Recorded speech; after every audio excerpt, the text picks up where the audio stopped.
Hi friends, Nikki's കഫേയുടെ മറ്റൊരു video ബ്ലോഗിലേക്ക് എല്ലാ കൂട്ടുകാർക്കും ഹൃദയം നിറഞ്ഞ സ്വാഗതം. നമ്മളിന്ന് ചർച്ച ചെയ്യുന്നത് സൂപ്പർ സ്റ്റാർ രജനീകാന്ത് ചിത്രമായ പേട്ടയുടെ വിശേഷങ്ങളാണ്. ഇപ്പോൾ ഇതിനകത്ത് ഒരുപാട് സ്റ്റാർസ് അഭിനയിച്ചിട്ടുണ്ട്. വിജയ് സേതുപതി ഉണ്ട്, ബോബി സിംഹ ഉണ്ട്, എം ശശികുമാറുണ്ട്, നവാസുദ്ദീൻ സിദ്ദിഖി, അങ്ങനെ ഒരുപാട് ആർട്ടിസ്റ്റുകളൊക്കെ ഉണ്ട്. അപ്പോൾ ഇവരെല്ലാം തന്നെ അവരുടെ വേഷങ്ങൾ നന്നായിട്ട് ചെയ്തിരിക്കുന്നു. എന്നിരുന്നാൽ പോലും നമ്മുടെ ഫസ്റ്റ് ഹാഫ് ഫുള്ള്, അതായത് ഫസ്റ്റ് ഹാഫ് പറയുകയാണെങ്കിൽ നമുക്ക് ഒരു പഴയ രജനിയെ തിരിച്ചു കിട്ടിയ ഫീലാണ്. അപ്പോൾ രജനി ആരാധകർക്ക് ആഘോഷിക്കാൻ പറ്റിയ ഒരുപാട് കാര്യങ്ങൾ നമ്മുടെ ഫസ്റ്റ് ഹാഫിലുണ്ട്. അതോടൊപ്പം തന്നെ ഇപ്പോൾ ഫസ്റ്റ് ഹാഫിൽ പറയുകയാണെങ്കിൽ ക്യാമറ ആണെങ്കിലും വളരെ നന്നായിട്ട് തന്നെ ചെയ്തിരിക്കുന്നത്. എനിക്കൊന്ന് ഒരു ഊട്ടി പോണക്കുള്ള സ്ഥലങ്ങളൊക്കെയാണ്, ഒരു ഹിൽ സ്റ്റേഷൻ മാതിരിയുള്ള സ്ഥലങ്ങളിലൊക്കെയാണ് ചിത്രീകരിച്ചിരിക്കുന്നത്. അപ്പോൾ അതിൻ്റെ ബ്യൂട്ടിയൊക്കെ വളരെ നല്ല രീതിയിൽ തന്നെ ഇതിൻ്റെ സിനിമാറ്റോഗ്രാഫി ചെയ്ത് അത് നല്ല രീതിയിൽ തന്നെ ചെയ്തിട്ടുണ്ട്. ജിയും അതിനോടൊപ്പം തന്നെ നല്ല രീതിയിലൊരു സ്മൂത്തായിട്ട് പോകുന്നുണ്ട്. അപ്പോൾ നമുക്ക് ഫസ്റ്റ് ഹാഫിൽ കഥയിലേക്ക് കയറുന്നില്ല എങ്കിൽ പോലും അദ്ദേഹം ഒരു കോളേജിലെ ഹോസ്റ്റൽ വാർഡനായിട്ട് വരുന്നതാണ്. അപ്പോൾ കുറേയധികം നല്ല സീൻസ് ഉണ്ട്. അപ്പോൾ കുറേ ഒരു ചെറിയോടുകൂടി നമുക്ക് കണ്ടിരിക്കാവുന്ന നല്ലൊരു ഫസ്റ്റ് ഹാഫാണ്. പിന്നെ സെക്കൻഡ് ലെയറിലാണ് ഇപ്പോൾ കഥയൊക്കെ സ്റ്റാർട്ട് ചെയ്യുന്നത്. അപ്പോൾ കഥാപാത്രങ്ങൾ കൂടുതലായിട്ട് നമുക്ക് മനസ്സിലാവുന്നതൊക്കെ സെക്കൻഡ് ഹാഫിലേക്ക് വരുമ്പോഴാണ്. ഒരു ഫ്ലാഷ് ബാക്ക് ഒക്കെ വന്നതിന് ശേഷമാണ്.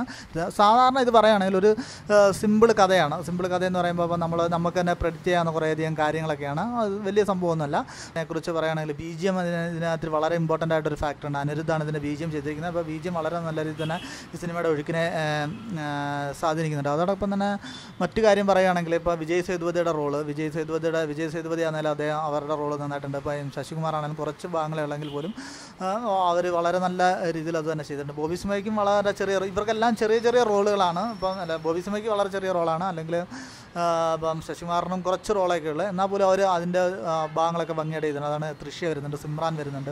ഇതൊക്കെ നല്ല രീതിയിൽ ആ സാധനങ്ങളൊക്കെ തന്നെ പോയിട്ടുണ്ട്. എനിക്ക് തന്നെ ഒരുപക്ഷെ ഇത് ഡയറക്ടറിനാണ് നമ്മൾ ഏറ്റവും കൂടുതൽ കൈയടി കൊടുക്കേണ്ടത്. അപ്പോൾ അദ്ദേഹം തന്നെ എഴുതി അദ്ദേഹം തന്നെ സംവിധാനം ചെയ്തതാണ്. അപ്പോൾ അതിനകത്തിൽ മറ്റൊരു ഡൗട്ടുള്ള ഒരു കേസ് എന്ന് പറഞ്ഞാൽ, ഇപ്പം അദ്ദേഹം നമ്മുടെ ഏജിലുള്ള ഒരു വ്യക്തിയാണ് കാർത്തിക് സുബ്രാജ്. അപ്പോൾ അദ്ദേഹം രജനീകാന്തിനെ പോണക്കുള്ള ഒരു സീനിയർ ആർട്ടിസ്റ്റിന് എത്രത്തോളം ഔട്ട്പുട്ട് എടുക്കും എന്നുള്ളതിനെക്കുറിച്ച് സംശയം ഉണ്ടായിരുന്നു സിനിമ കാണുന്നതിന്. ക്ലൈമാക്സിലേക്കൊക്കെ വരും. ക്ലൈമാക്സ് കാർത്തിക് സുബ്രാജിൻ്റെ പടങ്ങളിലുണ്ടാകുന്ന ട്വിസ്റ്റ് കണക്കൊക്കെ ക്ലൈമാക്സിൽ കുറേ ട്വിസ്റ്റൊക്കെ വെച്ചിട്ടുണ്ട്. പിന്നെ എനിക്ക് തോന്നുന്ന വിജയ് സേതുപതിയും രജനീകാന്തും ഒരു റിലേഷനൊക്കെ പറയുന്നുണ്ട്. റിലേഷൻ അത് കൺവേ ചെയ്യാൻ ശ്രമിച്ച രീതി എനിക്ക് അത്ര കൺവേ ചെയ്യാൻ അല്ലെങ്കിൽ ആ റിലേഷൻ കൺവേ ചെയ്യാൻ രീതിയിൽ എനിക്കൊരു ഭയങ്കരമായിട്ടുള്ള ഡൗട്ട് ഫീൽ ചെയ്ത് എനിക്ക് കറക്റ്റായിട്ട് പ്രേക്ഷകന് റീച്ച് ആവുമോ എന്നുള്ള കാര്യം അതിന് കുറച്ച് കൺഫ്യൂഷൻസൊക്കെ വരുന്നുണ്ട്. പക്ഷേ അത് ഒരു രാമായണത്തിലെ കഥയൊക്കെ വെച്ചിട്ട് പുള്ളി അത് ജസ്റ്റിഫൈ ചെയ്യാൻ ശ്രമിക്കുന്നുണ്ട്. പക്ഷേ അത് എത്രത്തോളം വർക്കൗട്ട് ആവും നിങ്ങൾ തിയേറ്ററിൽ തന്നെ പോയി കണ്ടു നോക്കുക. അതാണ് തന്നെ ഈ സിനിമയിൽ വളരെ നല്ലൊരു സോഷ്യൽ മെസ്സേജൂടെ അത് കൺവേ ചെയ്യാൻ ശ്രമിക്കുന്നുണ്ട്. അത് ഈ കാലഘട്ടത്തിന് വേണ്ടിയത് തന്നെയാണ്. അപ്പോൾ അങ്ങനെ മൊത്തത്തിൽ ഓവറാൾ ഈ സിനിമയെക്കുറിച്ച് പറയുകയാണെങ്കിലും നമുക്ക് കണ്ടിരിക്കാവുന്ന ഒരു സിനിമയാണ്. എനിക്ക് പേഴ്സണലി പറയുകയാണെങ്കിൽ എനിക്ക് ഒരു സിനിമ എന്ന രീതിയിൽ എനിക്ക് കാർത്തിക് സുബ്രാജിൻ്റെ ജിഗർദാണ്ടയാണ് എനിക്ക് കുറേ കൂടെ ഇഷ്ടപ്പെട്ടത്.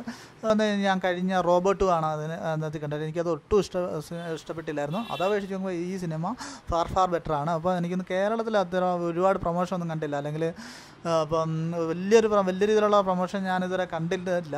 അപ്പോൾ അങ്ങനെ നല്ല രീതിയിൽ പ്രൊമോഷൻ വരികയാണെങ്കിൽ തീർച്ചയായും ബോക്സ് ഓഫീസിൽ നിന്ന് നല്ല രീതിയിൽ കളക്ട് ചെയ്യുന്ന ഒരു പടം തന്നെ ആയിരിക്കും എന്നാണ് എൻ്റെ കണക്കൂട്ടൽ. അതോടൊപ്പം തന്നെ ഇപ്പം മണികണ്ഠൻ ഇതിനകത്തൊരു റോളുണ്ട്. അപ്പോൾ മലയാളിയായിട്ട് തന്നെയാണ് അദ്ദേഹത്തെ പ്രസൻറ്റ് ചെയ്തിരിക്കുന്നത്.